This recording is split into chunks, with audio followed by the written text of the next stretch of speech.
How can one avoid bid'ah? How can one avoid fitna then? When we look at the ummah, the majority are indeed holding upon one bid'ah or another, clinging upon one bid'ah or another. And the people even that speak and preach the deen, many of them are indeed calling upon bid'ah and decorating and justifying these bid'ah. How can someone indeed, when he sees the bid'ah, is able to run away from it? The first reason to protect and the first way to protect yourself from fitna is dua. Constantly ask Allah to protect you from bid'ah and fitna and its people. Look at the story of Prophet Yusuf alayhi salam. When the woman of Al-Aziz asked him to commit adultery or fornication with her, first thing that came out of Prophet Yusuf alayhi salam's mouth, ma'ad Allah. He started indeed saying, seeking refuge with Allah subhanahu wa ta'ala. So he said, I seek the refuge of Allah.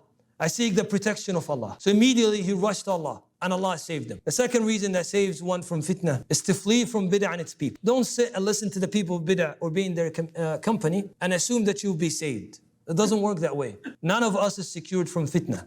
No one. We hope that Allah will save us and that Allah will take our souls while we are not tested and while we are not trialed in our deen. And therefore we must flee from the path and the ways of bid'ah and fitan. The story of Prophet Yusuf alayhi salam, when she asked him to commit fornication with her, Allah Azza wa Jalla said, so he raced to the door.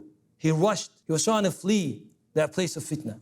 And so we do. We flee, ya ikhwan, from any person, any company, any group, any place that is to be considered a place or a person or a group of bid'ah. The third reason, ya ikhwan, is that the servant indeed becomes firmly refusing fitna and bid'ah, firmly upon the sunnah. As Allah Azza wa Jalla says in regards of Prophet Yusuf alayhi salam, the lady that was trying to seduce him, Allah, she said in his regards, but he firmly refuses. Why? Because he was firmly trying to remain upon the deen of Allah subhanahu wa ta'ala.